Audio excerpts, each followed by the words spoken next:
চট্টগ্রামের মিরসরাই উপজেলা বারৈরহাট পৌর বাজারের উচ্ছেদ অভিযান পরিচালনা করছে মিরসরাই উপজেলার প্রশাসন। বুধবার 6 আগস্ট 2:12টা তো 5টা পর্যন্ত 5 ঘন্টা ব্যাপী এই অভিযান চলে। এ সময় পৌরবাজার ফুটপাত ও সড়ক দখল করে উঠা অবৈধ নৌ প্রতিষ্ঠানেরা ভ্রাম্যমাণ আদালতের মাধ্যমে 97,000 টাকা জরিমানা করা হয়। পৌরবাজার রামগড় রোড, রেল লাইনের পশ্চিম পাশ, মহাসড়কের 2 পাশ, ট্রাফিক পুলিশ বক্সের আশপাশ গড়ে ওঠা অবৈধ স্থাপনা গুড়াই দেয় উপজেলা প্রশাসন ও বারৈরহাট পৌরসভা কর্তৃপক্ষ। উচ্ছেদ অভিযানের নেতৃত্ব দিয়ে উপজেলা নির্বাহী কর্মকর্তা সুমাইয়া আক্তার। এই সময় জোরারগঞ্জ থানা পুলিশ সহযোগিতা করেন। তিনি হইয়ে দীর্ঘদিন ধরে ফুটপাত ও সড়ক দখল করে স্থাপনা নির্মাণের অভিযোগ রই আরা তারারে নিজ দায়িত্বে মালামাল ও স্থাপনা সরাইলে বেলায় মাইকিং গজ্জি তারা এবার হনো কর্ণপাত নগরে জনস্বার্থে এর অভিযান অব্যাহত থাকিব বলে জানাই তিনি।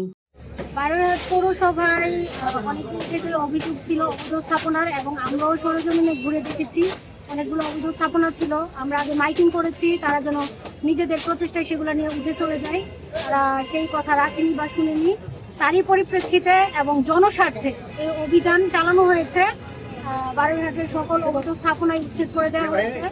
এই জনস্বার্থে এই অভিযান অব্যাহত।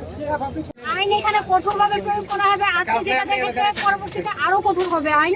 সেই জায়গায় তারা যদি আমি তাদেরকে নিষেধ করব যে তারা যেন এখানে না বসে, পরবর্তীতে বসলে এর থেকে কঠোর আইন প্রয়োগ করা হবে। মিরসরাই প্রতিনিধি কমল ফাটারি ফাটের নেতৃত্ব সিএনটিভি নিউজ চট্টগ্রাম।